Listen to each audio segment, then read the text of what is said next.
shut up, like don't say this, like don't do this, we're in a public space. And I think that's when we start training them to not express. It is by building a relationship with yourself. It is what was denied many, many years ago when you start actually bringing that to yourself first. Right. So seeing that mind as a little baby who was crying for attention and maybe didn't receive it, crying for acceptance and didn't receive it.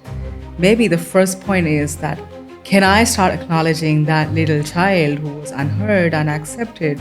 We have a generation which is being raised by both parents being absent. Exactly. And what they have is a lot of equipment. Men are so unexpressive. Yes. Like, because they taught just from the very beginning that, it's like strong boys don't cry, Absolutely. strong boys don't. And this personality that you shaped up is a response, is a way to cope with that pain, is a way to cover up that pain. You build a persona.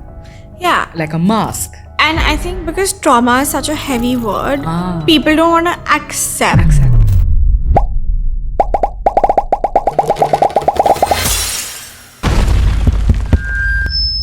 What hurt me. So when do you heal from it? When you realize yourself, or when you actually go and confront the person who inflicted that trauma upon you? So again, going back to, the trauma is not what happened. The trauma is the meaning I gave to what happened. Yeah. If my mind believes that it's them who inflicted the trauma, then I will have the need to go back and prove to them that how wrong they were and how much pain and suffering have they caused in my life. And this will never end, because then they will have to blame their parents. Yeah. And where are we heading with this? Because it'll be also like, especially with like our parents' generation, it's really hard for them also to accept it, right? Like if I go to my parents and say like, this is something that you didn't do right. Yeah. It's not like I'm gonna get an easy answer and say, oh yeah, we didn't do this right. We're sorry about that. I know. That's gonna be another conversation, and that's gonna be another trauma to me, because they're gonna be like, yeah, so what? Yeah. Like, yeah. why are you not? Yeah, like, yeah, so what? So what if we slapped you here and there? So what? Like, तुम्हें तो दो चार पढ़ी है, हमें तो रोज पढ़ती थी. So that's the kind of, so, like, that's the defense. That's the defense that's gonna come they're up. They're gonna be dismissive about it. So absolutely. How would you heal so that? The healing does not lie there. Of course, it'll be very helpful if we could create such open environments and spaces where we could talk our hearts out. That I felt that way, Mom. You know, that day, it was 10 years ago, 20 years ago, I felt like that in that moment. If we could have those spaces, it'll be wonderful. But now that I know that we don't have those spaces yet, are we saying we're never going to heal from these wounds? But that mother's not going to understand what you're talking about unless she goes through that journey herself. Absolutely. Right? Like, she's just going to be like, why are you coming and blaming me for something that happened 20 years ago, 10 years ago? Like, of course, that was not my intention. So, like, what are you trying to do right now? Like, I feel like they would just get so offended. Absolutely. And that's what happens. Yeah, and then you cannot go back to them and tell them that, okay. So that's not going to help. Yeah, if there isn't that kind of space that we have already, it will take a while to create that space. So the journey begins with us, the ones who've become aware, the ones who are hearing you today. For them to sit back and see, so how does healing work then? Is the first thing is that we identify this part in us which was abandoned, which was rejected. You know, that whole self, and that part which I said, no, I can't be this anymore. I can't be that. I can't be expressing myself anymore. I will have to be a certain way to prove my worth. Now you start noticing these patterns. You start noticing everything about your personality, about your interactions and reactions. But you start to acknowledge them to yourself, that I started behaving like this. Like, I realized that I was that aspirational career woman because I needed to prove that women can be more than teachers. Because my mind said that teachers was not good enough. Yeah, women were okay to be teachers. You know, most people believe that women could be teachers and that's enough. And they were never looked high upon. So I thought I need to do something substantial to prove my worth in society, but to recognize that it comes from a gender trauma. It comes from the pain of the whole feminine world, which feels unworthy, unwanted, which doesn't have a voice of its own. And to be able to have a voice, I still don't need a career, a stamp, a label in my name. Wasn't your mom a teacher though? She was, and I come from a family of educators and 3 generations of educators. But that's where my repulsion was. And eventually, look, it is some form of education and teaching about life maybe, but that's where I am today. So to check where all your patterns and beliefs come from, and to be able to question them, to be able to see their root, and to be able to then let go. But it doesn't happen in isolation. I don't think I can sit one day over a cup of coffee and say, okay, I'm going to let go all my beliefs. It isn't as simple as that. You don't even know what your beliefs are. So true. Because we're not self-aware. Yeah, like we're never taught to look within. Yeah. We're always taught to look outside at somebody and chase them. Yeah. We're never taught to look within. You don't know what your beliefs are because like that's just like how the world is for you. Yeah. That's your world and that's your truth. That's how the world is for you. So and true. if someone else like comes and questions it, you're like, oh, what the hell? Excuse me. I'm not asking for your opinion. Absolutely. So like who are you to come and tell me? And I think like this is where partners come in place. You're touching just the right corners, huh? Right. So I've noticed this thing where in friendships, right? It's just so you don't question why they do what they do. You don't ever, you're like, why are you doing this? Like, oh, why is this not right? And why is this right? Like, how can you do this or how can you not do that? But the minute it comes to having a partner, like the minute it comes to your husband or your boyfriend or your girlfriend or your wife, you're like, why do you think like this? Yeah. What makes you think this is right? And what makes you think that's wrong? And so many times you're like, I don't know. Like, this is the right thing for me. And you don't have an answer to why it is right for you and why it's wrong for you. Right? And it is what it is. Like, this is what I have felt like all my life. Yeah. So, how does trauma affect like your relationships with your own partners? This is very interesting. And a lot of what I'm talking about today is coming from witnessing as many people's lives in the last 20 years of my work, And I've noticed this very interesting pattern that whatever you felt you were deprived of or whatever issues you think you had with your parents is that's how universe works. That you end up attracting a partner who will create the similar issue for you, will press you in exactly the same points where you were burnt, where you were injured, where you were wounded. And I think it is just simply so that you can be more aware. Because we feel that, okay, if I've had a difficult childhood, maybe marriage is going to be an escape from that reality. Maybe this will solve my problem. This will fix my life. Yeah. But the solution is not out there. That's a myth. We feel something outside of me will solve my problem. Somebody outside me will make my life any better or happier. Yeah. That's not the truth. Our whole happiness is dependent on another person. Yes. Like, I understand we basically as a child. kind of like let them control our happiness. Like, So true. Because if they disappoint us, we're not happy. Yeah. They do the things that we and want they don't them. disappoint us. They just do something out of their own pain reaction. Yeah. And that hurts us because that kind of touches the same wound that we've been carrying for so long. So I love to use this simple example. When I squeeze lemons for my salads, every day it's just fine. It's just a fun process. But one day if I have a cut in my hand, that lemon hurts really bad. And my mind says, oh, I shouldn't touch this lemon. So the problem is with the lemon is what my mind believes. But what is the truth? I've been using this lemon, squeezing it every day. It never hurt. Yeah. But it's the wound that I'm carrying. That's where the lemon's reacting. So I'm getting these triggers from the environment, whether it's the parent, whether it's the partner, whether it's my kids, whether it's my boss. They're merely triggers. But it's not the trigger that does the work. It is the wound that I've been carrying. It's the belief that I've been carrying. And they touch me, press me exactly in the same point. And because I haven't healed from that wound. Now, once this wound recovers, the lemons again don't hurt me. But this wound needs to heal. But for that, we need to stop doing what we're doing. Now, usually what most of us do is we become hyper vigilant, which means we keep checking the environment, because if our For lemons, happiness like we don't is need dependent, lemons. yes, Yeah. if my happiness is dependent on an external variable, I will have to be checking all the time, is everything okay around me? Is everybody okay? Are they happy enough? Am I proving myself enough? Are they validating me enough? So I will be hyper vigilant. And because I have also felt pain because of some criticism, and I was rejected because somebody didn't approve of me, I internalize that voice and I start becoming critical of the world around me. I also start noticing more red flags in people.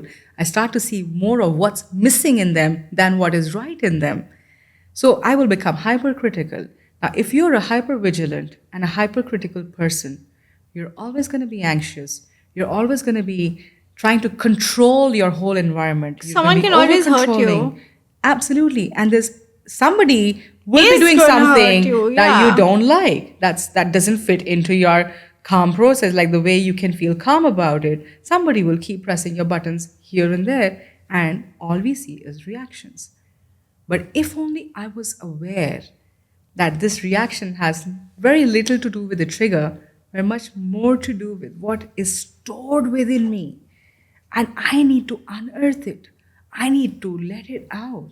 I need to embrace this part of me without being critical about myself or my parents, without bashing any one of us. Yeah. Can I just be compassionate about, loving about this part? Yeah, I've noticed this thing with people where they say things like, I'm like this because my dad was like this. Yeah.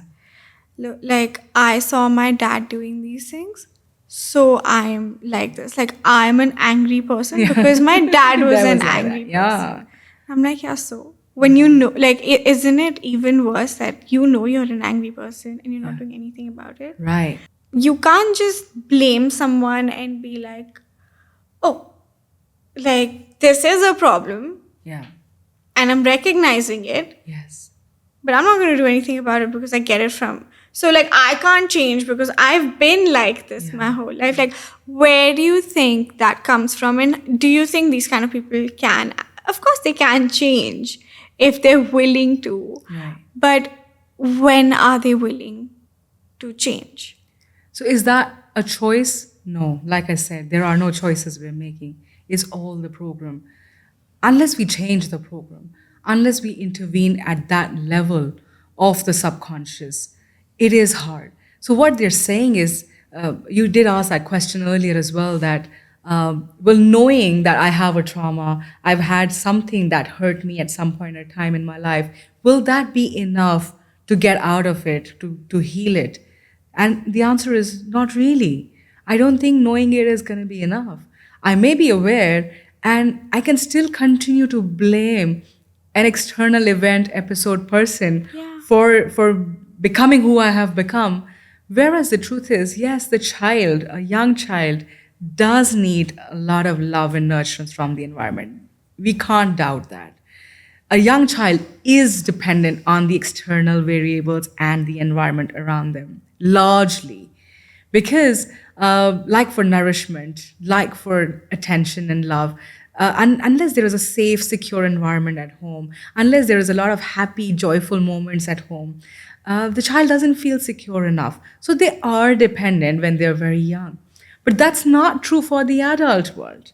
The adult world has the ability to be able to break free from their patterns, to let go of the past. We have the ability and the capacity now, because we don't need somebody's approval to function. We don't need somebody to appreciate and acknowledge us, or tell us 10 times in a day that I love you, so that we can function. But because we're holding on to that child in us, that wounded child who constantly is seeking that validation, and we believe that's who we are, that is why we never are able to separate and see that I don't need it today. I can function. Like, if I were to recognize the flow of life within me and follow that flow, I can be joyful even if the world doesn't feel happy about it, even if 10 people don't approve of it, but it brings me a lot of joyfulness. I can follow that flow. But maybe as a child, it was much harder. Yeah. As an adult, it is possible. Because you have like logic backing you up also. Also, like, you have the cognizance to actually think of like what is, because I think when you're a child, you're just feelings. Yes, you're like more feelings than you're all feelings. Absolutely. And I think that's why like children are closer to their moms, because dads, because of the whole conditioning of like, oh, like we can't be emotional, are very, are very like, no, I can't feel things. Like, oh, like, they'll never be like, oh, come give me a hug. But moms, of course, are like more warm and all of that. And then there's another thing that like I've noticed with like partners is like the most common example that I've always noticed is that, there will be a partner. Of course, like people are in a lot of relationships these days, right? So you're dating a person who has dated someone else, and that person has cheated on this person. So now the new partner has that pressure of like always trying to prove that I'm not going to cheat on you. Right? Which, of course, now this is this person's trauma. It has nothing to do with the new person. But that new person is so wrapped up in the, whole thing of trying to prove that, okay, no, I'm the right person for you. No. And I think that becomes such a vicious cycle, because they're like willing to do anything until they come to a point where they're like, they're like, I can't. Like, yes. That's such a common thing. Absolutely. That like we're noticing these days, that not just cheating, but like other patterns like this, where they've dated someone in the past and they've expressed that this is the problem that I had with this person. So you're kind of, when that person expresses something like that to you, you're kind of obligated to make sure that as a good partner you never go in. Yeah. So what do you do in situations like that? So I feel this is not just rooted here. The root still for this person who felt cheated by another partner, they must carry issues of mistrust even prior to this. Maybe the partner cheated on them because they were so much over-controlling. They were probably not able to accept them as they are. Yeah. There is more to the story always. It's not just as simple on and the it's surface. Not right to ever do that. But like, just like looking at the reasons of why something could happen. Right. So it is for both persons to explore where does the mistrust come from for one partner, and where does the need to prove come for the other partner as well. Because now that the new person who's walked into their life now has taken on this role that I must prove them wrong. I must do everything I can so that they never have to go through this feeling ever again. But where is this coming from? Because that is also rooted somewhere in their past, where they had to be somebody to get the love and attention. So it is still going to have a deeper root. No, but who should be pointing out the pattern? Because clearly the person who's inflicting this onto someone else like doesn't know what they're doing. Absolutely. So shouldn't it be the partner's responsibility to stand up and say that, okay, like I'm not responsible for things that happened in your previous relationship. Right. And most people, I think, in the beginning of relationships don't have the heart or the courage to do that, because they just want to be in the good books of the partner, and they just want to do what they're doing, unless it gets to a point where it's exhausting. And where does this come from? Like even this, like when you say that they want to be in the good books of the partner, can you see, is also something that we've been made to believe that I will have to be a certain way to be liked, to be loved, to be accepted. Yeah. And I think that is where the challenge is. When we can start embracing our whole self as we are, when we become comfortable with who we are, and of course we can change and transform ourselves because we're an ever-evolving process. Right. Life is an ever-growing opportunity. We can do that. But if we're doing it for external validation, there is a trauma both of them are carrying. And both of them haven't seen that. And now that they're together, they will keep rubbing each other, and they have a beautiful opportunity to begin this journey. At least one partner, if they wake up, if they start to reflect on what is my need to do this? Where is it coming in for me? Because I'm a more aware partner, I can start reflecting for myself. I can begin expressing myself. I can allow more expression from my partner. I can start hearing them. And hearing somebody does not mean that you're saying, oh, yes, you're so right. Oh, yes, I was wrong and you're right. It's not about the war and the battle which has to be won. Hearing each other is just hearing each other's feelings and acknowledging that you feel like that. And I understand, okay, and I'm trying to see what makes you feel like that. Because they must have never gone through an experience like this anyway. Like, especially men. Like, no one goes to them and asks them, oh, what are you experiencing? I know. And if you ask them, I think most often the question they will not even know. All's okay, all's well. Yeah, we've learned that, all is well is the answer, we have learned. We paste a smile and we say, sab vadiya. Yeah. But sab is not vadiya. To acknowledge when sab is not vadiya, it is not okay. Can I just start to accept and embrace? So I feel in partners, if one partner was to wake up and one partner was to go through the journey, which is difficult, which needs courage, which needs a lot of compassion. But I think what goes wrong with most partners is we start trying to fix the other person. We start to think that it's their trauma, they need to fix it, they need to heal it, but we're not realizing that we both are carrying some part of this pain and trauma with us. That is why we're reacting in the way we are. And if we were to return to our whole self, the one which is all powerful, the one which has all the strength and the courage, the one that is not dependent on the world, that whole truth which is not affected by what's happening on the outside environment. If we were to reconnect to that spaciousness within us, then we will first heal our wound, and that will create an opportunity for the other partner also maybe to look within themselves as well. Because when they see a shift in the environment, when the environment is not as anxious, because I see here in the example that you brought, both partners are anxious. One is trying to please the other person and prove to the other person that I'm here with you. The other is always doubtful, but both are constantly anxious.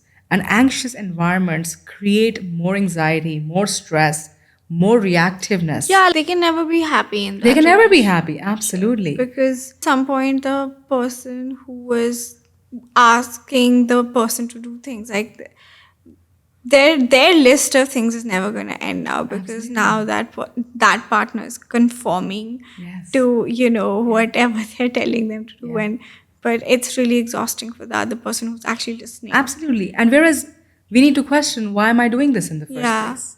Why am I conforming? And most likely I could have been an obedient kid. Oh yes. And I might have had a controlling parent.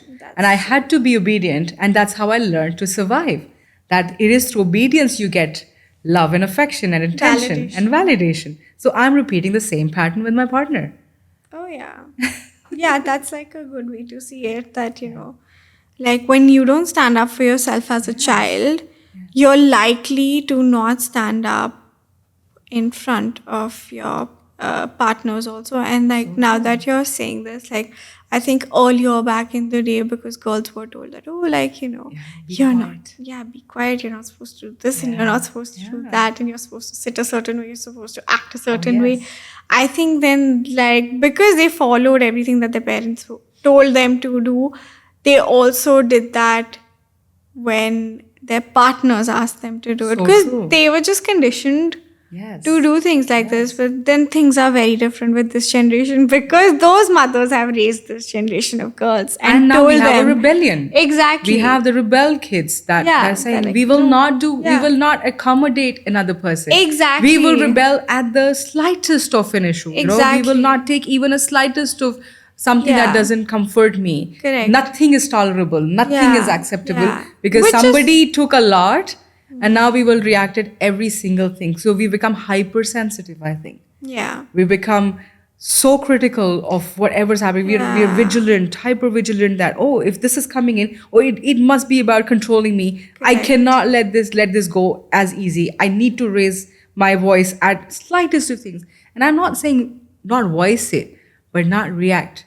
And if I'm reactive, there is a pain sitting somewhere else. I don't know how many women you would have seen and their middle life, so all their lives they've lived a very suppressed life, And suddenly around the mid-years, they become the rebellion women and they're angry and they're ferocious. So it's like compensating for all the suppression that they had. Now it's coming out in different ways. Yeah. But neither these paths are helping. Not suppression, not the aggression and violence. Right. What is that path then? That is what we all need to find. Where is the balance? And what we're saying is, we're all living in the past, worried about the future, but none of us are here in the present. None of us are responding to this moment because we're not connected here. Yeah. We already walk into a situation with a belief that this person will say this, and then this is how I'm supposed to react, and this is what I will say. We're already so guarded because we're trying to defend the pain of the past and that it doesn't happen ever in the future. Yeah. But if we were to come and enter spaces to say, okay, here's a challenge, and how do I deal with this challenge? This person is reacting in a certain way, which means they're in pain, they're in extreme amount of discomfort. What can I do about this? Right. What can I do about my own discomfort? If we were curious. So every time I meet partners, I tell them that if you're looking at a perfect marriage, forget it. You're going to live all your life miserable and in pain. But if you were to look at marriage as an opportunity to, one, find what you don't even know about yourself, what you have forgotten, because that will all surface out. If you were to see it as a roller coaster, which is going to be challenging, which will have enough difficulties, and it's going to be every day gathering courage and strength to deal with these challenges and being curious about what can I learn from this opportunity? What is it telling me about myself that I don't know? What is it telling me about my partner that I don't know? And what can I do about it? How can I solve this creatively? If you are not the curious and the creative person in that relationship, there's going to be no joyful marriage. Yeah. That's what we can be creating. Robotic. It is. And it's going to be just inflicting more traumas and preparing the next generation of traumas, basically. That's why nowadays you see a lot of people just not connecting to each other in marriages. Absolutely. And then I think that's when they succumb to things like, we're just going to go out and drink and we're just going to drink our pain away. And, so what do traumas have to do with addictions? Oh, everything. So I think mostly we think of addictions as alcohol and drugs. But today, I'm sure we're all able to see addiction to gadgets and screen, but not just that, addiction to shopping. And most women will get away with that, but now we'll be able to see so many years and decades of suppression. And where did we find that space was, okay, let me shop, let me buy more things. Or maybe addiction to wealth, maybe addiction to power, maybe addiction to work. How many workaholics do you know? Yeah. And what is that workaholic? How much pride they take in saying, I can't even sit on a Sunday at my home. Yeah. I need to get out and do something even on a Sunday. And I'm thinking, oh my God, every machine also needs a break every day and every week. And it needs to go on a repair to the workshop and rest for a month or like a week.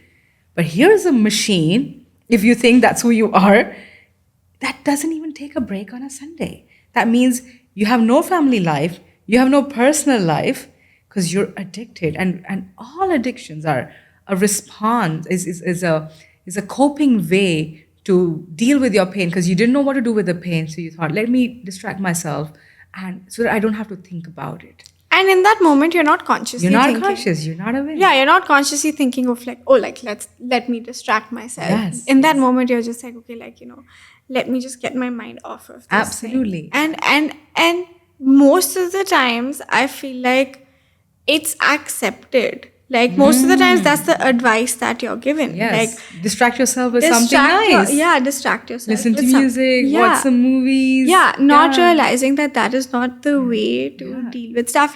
When someone is going through a hard time in their life, let's say someone is going through a divorce, a breakup or whatever, absolutely, people mostly go to them and they're like, go find a hobby. Yeah.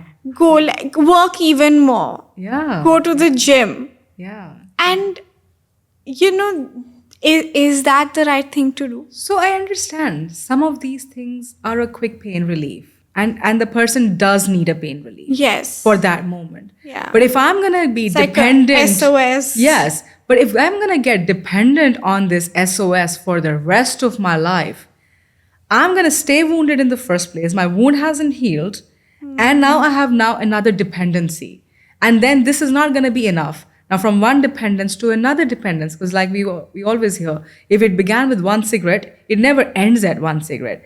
Then it is a one pack of cigarette. Then it's a few packs of cigarettes. And now I cannot survive without it even a minute. But I will need something more. And then I will need another drug. And then I will need maybe more sex.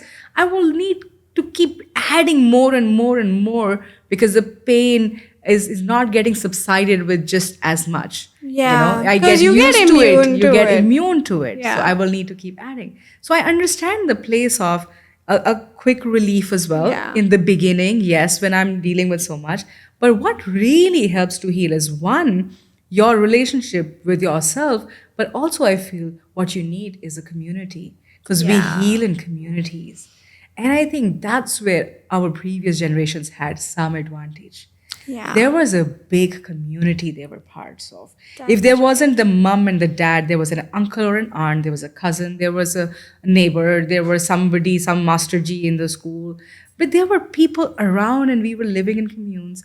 So no wonder when they say it takes a whole village to raise a child, it does take a village to raise a child. Because when we have that commune system, and look at how the mind works. When you're in pain, you like to separate yourself because you're going through mistrust, you feel more judged and evaluated. Because of course, you have more friends when you're happy, when you're somber and in pain. And if you have the same story again and again, the third time your friends are not even interested. At least the superficial friends aren't. So most people tend to move away in isolation, or they isolate that part of themselves and they put up another mask and they start to pretend to be somebody else. But if real-time healing was to happen, we need community that they can feel, that can embrace them in that time, that they can go back to, where they don't feel judged, where they feel accepted, where they feel they belong, where even the wounded parts, the parts which they are uncomfortable about themselves, even those parts will be embraced with love and compassion. And I think grandparents can play such an important role in that for children at least. Because grandparents are always the safest space. They're like the place where there's absolutely no judgment. I don't think any grandparent can judge their own grandkid. Yeah. The only challenge with that space is unless they become political, because there's always politics in the house as well. Sad but true that our families are small political units, where if there isn't enough harmony and peace between, say, the mother-in-law and daughter-in-law, between the father and the son, and in most families what I see is grandparents use grandchildren as a way to side them with themselves and as a way to get more attention and kind of triangulate. Sideline the mother or the father, or many times they will pamper the kid and make them against their parent because the parent will also have to have some rules. So if we're playing that kind of politics, I think we're creating more trauma in the family because naturally the child is witnessing mistrust in the family. And that is where I think when we come back in communities, there is so much work community living brings in. Coming back to a bigger family is a lot of work. It's a conscious work where we're analyzing every day that how are we in peace? Are we in joy? Is there enough trust in the home? Is there harmony in the home? And if there isn't, what are we doing about it? If even one person in the family is feeling alienated, is not able to trust, are we doing something about it? Or are we just blaming them and sidelining them? I think we're so far away. We're so far away from that. Doing things like this. In fact, I think we're going even further because at least earlier back in the day, joint families were a more common concept. True.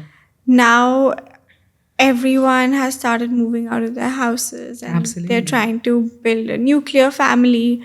They don't want to live with their parents and they don't want to. But I think if both the parents are working, at least then, like, I feel like I mean, anyway, I think having grandparents is really important. But I think especially if both the parents are working and both the parents cannot focus on the child, they should at least have grandparents in the house so that they have that love and attention at least from the grandparents. And then that does not mean that that equals the love that parents can give them, because that's never going to be the same. But at least something is better than nothing. Right? Absolutely. And what the child basically needs is unconditional love, unconditional acceptance, which means they could be doing something trivial. They could be messing up the floor. They could be drawing on your newly painted walls. But what they don't need is criticism and shouting and telling them how wrong they are. But helping them, of course, sitting down with them and helping them see that how, if they need to paint, they could paint on this wall. They can be guided. They can be shown another way of doing things. But how we are reactive as parents. So whether it's parents, grandparents, adults, children just need a safe, harmonious environment. And I think it is the responsibility of the adult world. If we're choosing to bring children into this world, we at least sign up consciously to work on ourselves and the environment we create. That's something that we stand up for. We will fall down. We will make mistakes. And it's absolutely okay. Just as okay as it is for the child to make mistakes and learn from them, it is absolutely okay to make mistakes, falter as many times, as long as we sit back, look at what's happening, reflect and learn and grow from that process. Yeah. The sad truth is we're not doing that. In fact, nowadays, I'm seeing so many mothers who just introduce their children to like iPads at such a young age because it's easy. It's easier to feed them when their awareness is all hooked into that screen. It's just quicker and easier to feed that kid. But what does it do to the child? It is. We're learning that, aren't we? Then we grow up and we say, can I get my child off the gadget? I don't know how to do that. Yeah, but we forget that we're the ones who got them addicted in the first place. But again, don't blame yourself for that. If you're a parent who's already done that, you did that because that's what you knew at that time. You thought, okay, maybe if I give them the iPad, they will eat more. So the first thing is children know how much they need to eat. I think in India, especially in our culture, we're too obsessed with food. We love to feed our children excessive food as much as their bodies don't even need. Interestingly, if you keep food and children will bite, munch a little bit, pick on the food themselves, they know when to stop. They know how much to eat. But what it needs is a lot of patience. What it needs is a lot of tolerance to mess around. If you were to allow them, they will eat themselves as well. If you were to feed them and run after them, and because that's what they like to do, run and eat, it's okay, you can do attention. That. Or maybe if you were to make them sit on the ground and maybe get them to eat then, is also because we have a lot of, so it's all interconnected. Because our children are on a sugar high, they're always so like this high energy, so they're always running, and the only way we know how to make them sit down is put them to a gadget and they'll be glued to the seat. So it's a vicious cycle, but it's all running because we're unconscious. We're never reflecting, why is this happening? Why can't my child sit still for even a few minutes? Yeah. And maybe they're not feeling hungry enough. And if they're not feeling hungry enough, because maybe we're giving them so much sugar that they don't have enough appetite because they're getting enough carbohydrates anyway from the sugars. So maybe I need to rethink of food. If there was more natural food, if there was more natural connection, which means if they were going to the park, running around, they naturally will feel hungry and thirsty. They will ask for food. They will seek food themselves rather than us having to run after. So you see, it has also come down to because we're leading such stressful lives. I have a certain hour in the day when I can feed the child. Yeah, so it's about convenience. It's about convenience. It's not about when is a child hungry and the food can be made available then, when they ask for it. No, but there is a certain time I have to feed because I have to get to the next thing. So I think something needs to change there. Right. And it's only a conscious parent who will know, who will be as sensitive to what is the child's need and what at what cost. So again, goes back to the same question. When we know, what do I really want to give to my children? Is it more material? Is it, and of course, children ask for material when they're devoid of the love. They value the material more when there isn't enough love and connection. When there's enough love and connection, they may still want, they may still have desires, but they will still understand. But they'll value the They'll love value more. the love. They will value the presence because there is so much deep connection, I feel. Yeah. So when we have that, but it is for a parent to decide. And I feel one thing that we also must realize is that with all of this pain and trauma that's sitting and hiding in us, whether it is in relationships, whether it is in workplace, whether it's in our personalities that is showing up, it is also showing up in one more way, which is very significant. It is in the way of illnesses.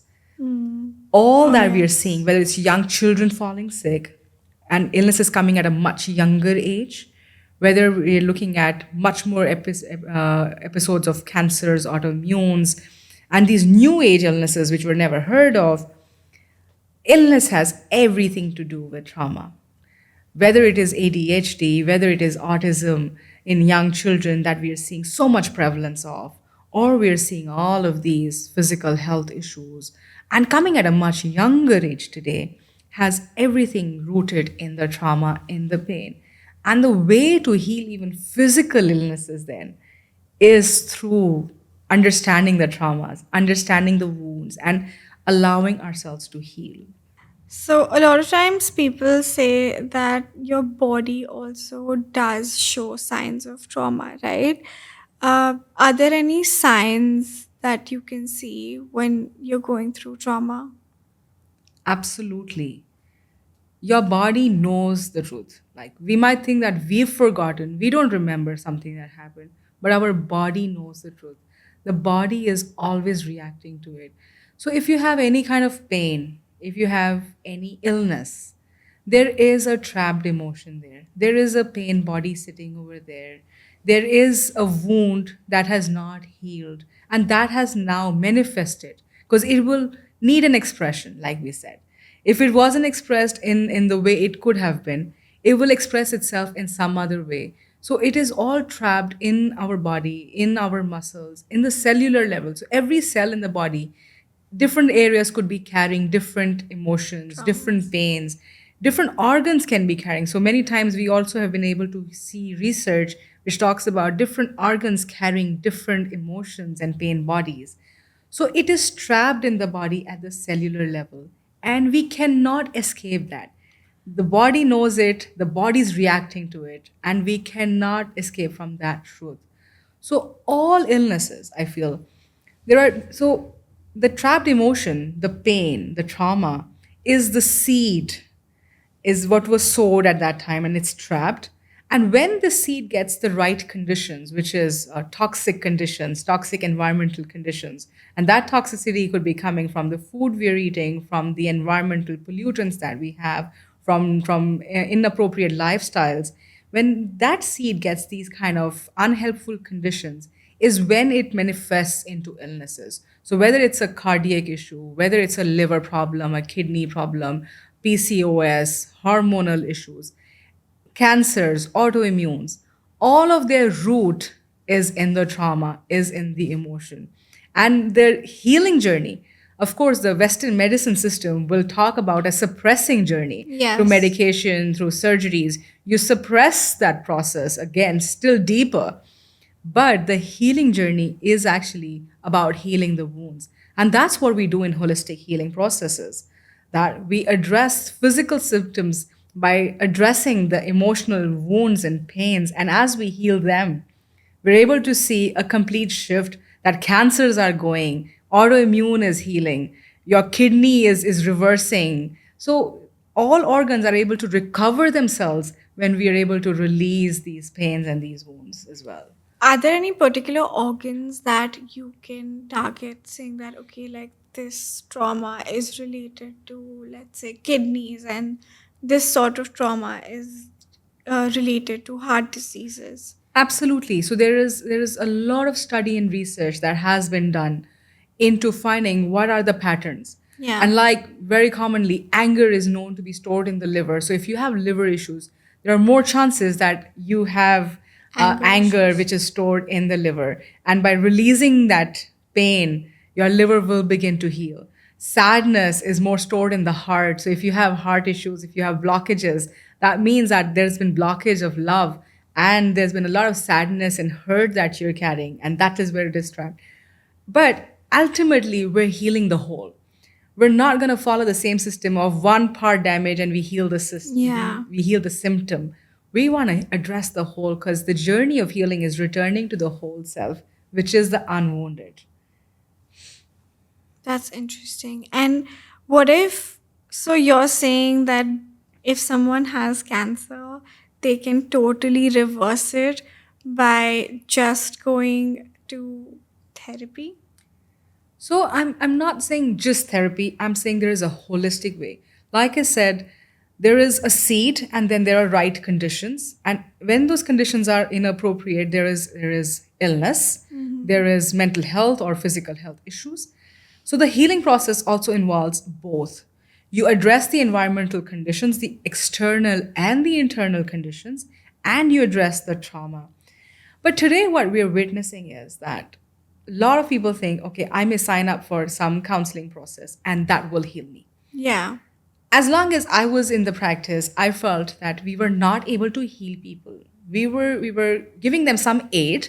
You're talking about conventional therapy. Absolutely. There was some aid. You were telling them, oh, you have to think positive. You have to distract yourself with other things so that you don't focus on that part of your life.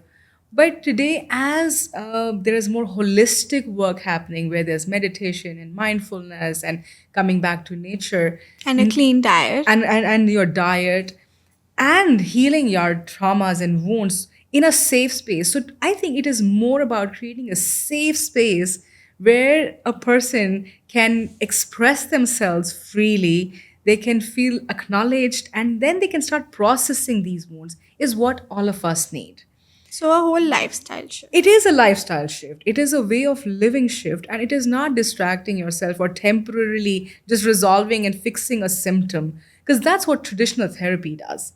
That's what traditional Western system does. Whether it is Western medicine or Western psychology, they look at a symptom and they try to deal with the symptom, whereas the healing process is healing to the whole. Because health, actually, the word health, its root is in the word whole. So when you are whole, you're healthy. But when you lose touch with the whole, that is where disease comes from.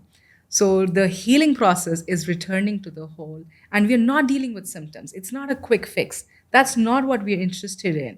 We're interested in actually looking at where is the root, what is causing it, and then what all conditions can we give so that by taking away those conditions that are causing the disease, and by addressing the seed, the root, we're able to bring back the health, the wholeness, the wellness. So we come back into the loop again that what is the way to heal them? How do we come through this? So it is, I feel, going back to ourselves. Today we are hearing so much about the power of meditation. Right. The power of reconnecting with the source, reconnecting with the power which is running the whole universe. It is realigning with that power. It is finding our whole truth. And I think processes like meditation, how many of us, we must have heard innumerable times, people who are listening to you, I mean, they're conscious people, which is why they've taken out this time and they want to make a shift. We know this, we hear this, but it's not knowing that I must meditate and this will help me. But how many of us actually take out those 15, 20 minutes a day where we stop the world, where we are not performing a role? I'm not the mother, I'm not the professional, I'm not the caregiver, I'm not in that persona, where we let all of this fade away and we just sit finding our truth, finding who we truly are, reconnecting with that inner spaciousness. The significance of that little practice and how important that is in healing the wounds. That simple practice of being with yourself. And traditionally, we come from that culture where, whichever faith you come from, the practice of chanting, the practice of connecting to the higher truth by repetition of certain verses, repetition of certain words which are of higher energy, higher vibrations. If we can tune ourselves to that, or simply returning back to nature, going back to the woods, going back to the mountains, going back to the park and connecting with the Mother Earth. I feel when we start getting engaged in these practices, or another very powerful way to heal our wounds from the past and letting go is through the breath. Because the breath allows the energy that's trapped in the body at the cellular level to be released through the breath. And if we were to engage in simple pranayam every day, and start working with our breath and then focusing on the breath and then witnessing what's coming in, what emotions are arising, what beliefs are operating under those emotions. If we were to sit and reflect and connect and witness all of that, the simple tools can help us break free from our patterns. They can help us release these wounds, let go of the past so that we can be more present. We can be more here. I can be responding to what this moment has brought without necessarily believing I am a certain way, I must react a certain way, trying to protect myself. We can let go of all those layers and shed them off by connecting to the present. So spirituality does have a lot to... I feel, for the longest, I was practicing as a psychologist, and I myself didn't have a deep spiritual journey. Right. And at that time, I used to feel that beyond a certain point, and this is no offense to any of the psychologists and the therapists, but there was a ceiling that I would touch. There was only as much help and support you could offer by therapies. But unless you connect to the spirit, unless you connect to the whole self, which is free from all these layers, I don't see a way this can heal. I don't see a way how you'll be able to reclaim the truth and return to the whole, because there is so much dependence otherwise on an external factor. Right. And unless you find the inner power and connect to that power, I don't think there is a way that we can free ourselves from the wounds and free our generations to come and the generations in the past from these wounds. So spirituality does play a really absolutely big role, and that is what we're seeing today. Healing you. Absolutely. And today I think the world of psychology, especially with the Eastern psychology playing a role now, because earlier the whole psychological world and therapies were driven from the Western understanding. And the more and more Eastern psychology is starting to get integrated, and Eastern psychology was much more about the spirit and the deeper understanding of who we actually are. And how we get disconnected from who we are. And only in my journey, when I found that connection, like that was a big missing piece. And once that link was connected, we found great help in the work that we do and witness transformations. Earlier, we used to see changes, but now we see transformations happening in people's lives and people actually being able to help themselves free.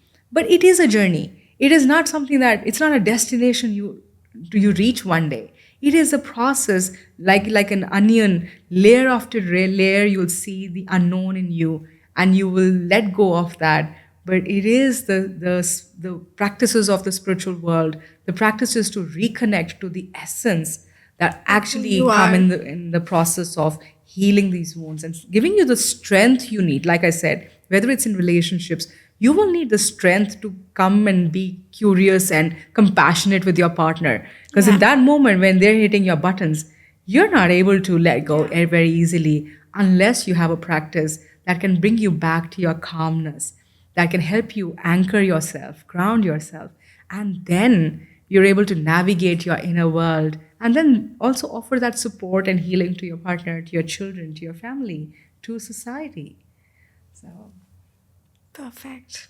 I think this is so needed. I think everyone who is listening to this is going to really, really take back a lot from the whole session. I think one deep wish I have, as we see, I feel the world is going through the darkest times. I don't want to sound pessimistic, but that's my observation. I don't think I've seen as much pain in the world in the past as Right. I'm witnessing in the present. As much pain in young children, in older people, in younger people. It's across generations. There is immense amount of turbulence and suffering. And the way through the suffering, I feel, is by recognizing The the pain. pains, the wounds that we have sitting subconsciously in our bodies and minds, and engage in deeper processes where we connect with ourselves, connect with the community and nature to heal these wounds. I see that as the way forward. I see that as a way suffering can start to heal. We can start to heal from the individual to the family to the communities to society to the world. This is going to be the answer. So I'm so glad that you're taking up this effort and energy to bring this wisdom to people, because most of us are forgetting this. We're so busy, so occupied running our lives that we've forgotten to find the truth. So thank you for debunking. It's my pleasure.